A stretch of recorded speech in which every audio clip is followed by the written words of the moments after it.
Good morning students. हमारा chapter चल रहा है जल संसाधन। तो इसमें हमारे जो पिछला जो पार्ट था उसमें हमने किया था बांध से संबंधित, बांध क्या होते हैं और बड़े बांधों के क्या लाभ है और क्या हानि है। तो आज हम देखेंगे पंडित जवाहरलाल नेहरू ने भी कुछ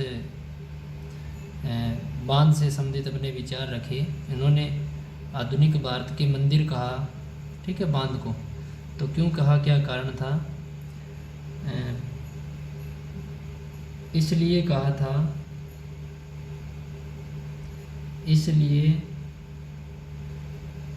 था क्योंकि उनका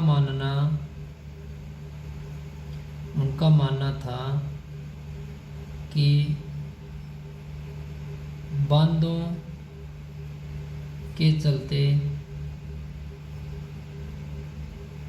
के चलते कृषि और ग्रामीण अर्थव्यवस्था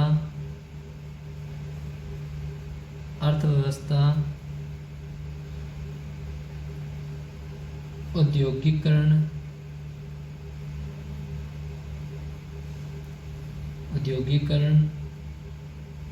तथा नगरीय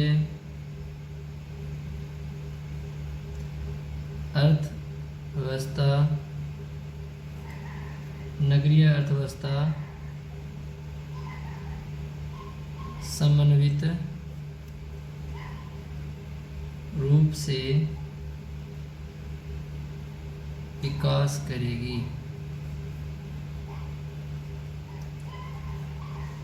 यानी पंडित नेहरू ने इसलिए कहा था कि जो कृषि क्षेत्र है उसके लिए भी बांध बहुत ही महत्वपूर्ण है। मान लीजिए कोई नदी है, ठीक है, बह रही है, वर्षा के मौसम में क्या होता है, बाढ़ आ जाती है, पानी बेकार में चला जाता है। कुछ नदियां हैं वो प्रतिवर्ष बरसात के मौसम में उफान पर होती है और वो पानी कोई काम में नहीं आता, वो एक बड़े भूभाग पर कृषि क्षेत्र को या प्राकृतिक वनस्पति को नष्ट कर देता है। परंतु इसको एक बांध बनाकर, एक डैम बनाकर काफ़ी बड़े एरिया में इस पानी को रोक लिया जाता है और जब ज़रूरत पड़ती है तो नहरों के माध्यम से उस पानी को छोड़ दिया जाता है, ठीक है। तो इस प्रकार देखा जाए तो कृषि क्षेत्र में जब जब ज़रूरत पड़ती है इन बांधों से पानी वो हमारे पास में आता रहता है, ठीक है। तो कृषि क्षेत्र में काम आएगा।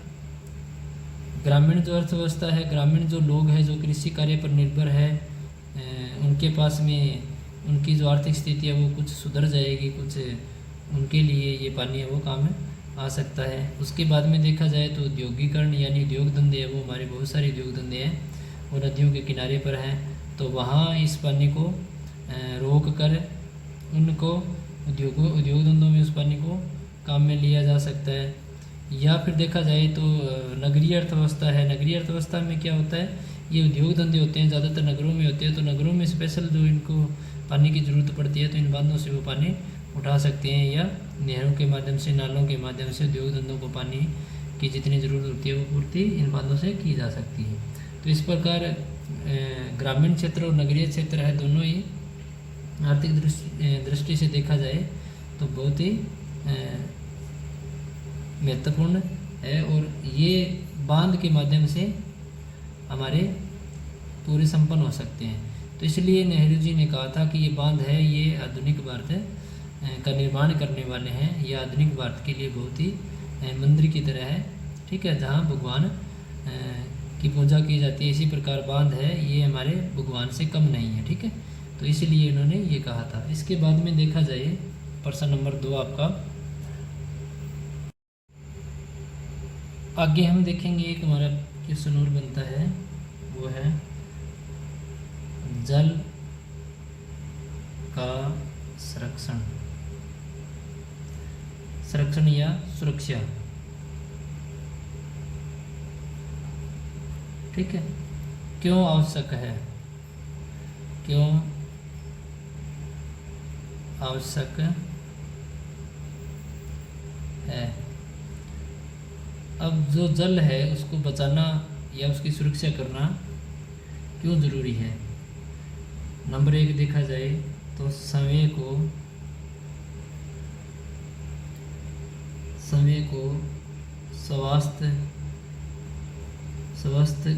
स्वास्थ्य के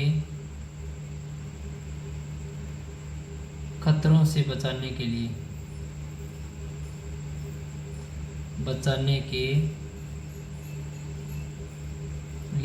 नंबर 2, अब जो जल है वो हमारे स्वास्थ्य, अगर हम गंदा जल पिएंगे, ठीक है, तो उससे क्या होगा, हम अनेक बीमारियों के शिकार हो जाएंगे।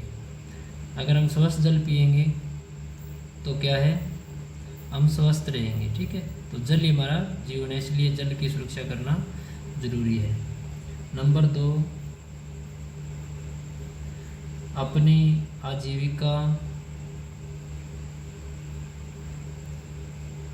आजीविका को बनाए रखने के लिए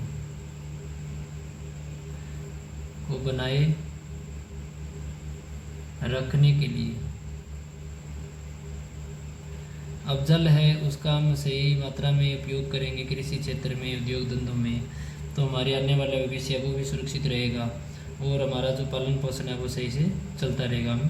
हमारे उद्योग धंधे, हमारे कृषि क्षेत्र है, ठीक है।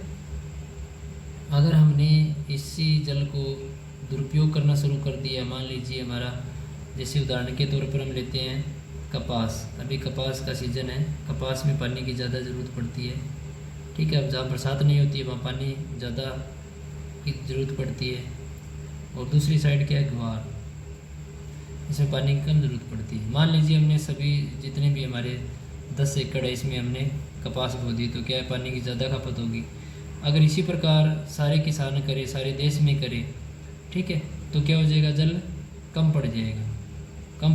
तो जो हमारी आजीविका जो चल रही है इन कृषि कार्यों से, इन उद्योग धंधों से, तो वो क्या है, बंद हो जाएगी, ठीक है। तो इसलिए जल हमारी आजीविका का एक साधन है। नंबर 3 पर देखा जाए उत्पादक गतिविधियाँ। उत्पादक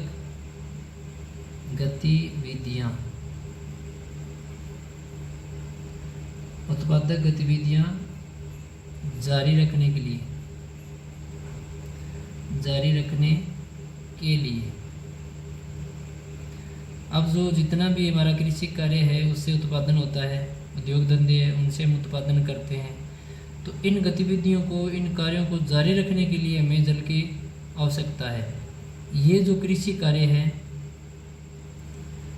उद्योग है, ये सारे किस पर निर्भर है, जल पर निर्भर। जल के बिना इनका काम नहीं चलेगा, इसलिए जल की सुरक्षा करनी जरूरी है, जल को बचाना जरूरी है, ताकि हम कृषि उत्पादन करें और कृषि पर उद्योग निर्भर होते हैं। तो ये हमारी गतिविधियाँ चलती रहेगी। अगर जल नहीं है तो ये कृषि कार्य में उत्पादन नहीं होगा तो उद्योग धंधे नहीं चलेंगे, ठप हो जाएंगे, ठीक है।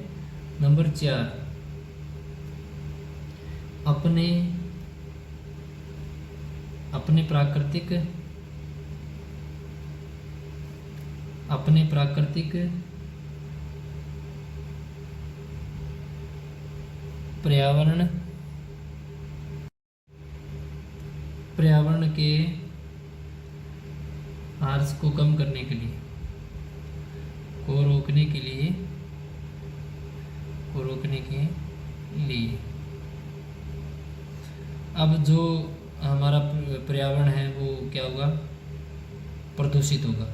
मान लीजिए जल है, मान लीजिए कोई झील है, ये उसमें जल है, उसमें हमने गंदा पानी डाल दिया नालियों का, ठीक है, गांव का, ठीक है, तो वो क्या होगा, प्रदूषित हो गया। तो वो क्या करेगा, बदबू मारेगा, तो वो इस क्षेत्र में इन्वायरमेंट है वो चेंज कर देगा। इसलिए पर्यावरण प्रदूषित यानी प्राकृतिक जो वातावरण है उसकी सुरक्षित रखने के लिए जल की सुरक्षा करनी आवश्यक है, ठीक है। इसलिए हमारे जितने भी जलाशय हैं उसके अंदर हमें गंदा पानी नहीं डालना चाहिए, नदियां हैं उनके अंदर हमें गंदा पानी नहीं डालना चाहिए, उसमें जीव जंतु मर जाते हैं और जो पानी है वो बदबू मारने लगता है। तो इसलिए जो हमारा पर्यावरण है वो सुरक्षित रह पाएगा। ठीक है।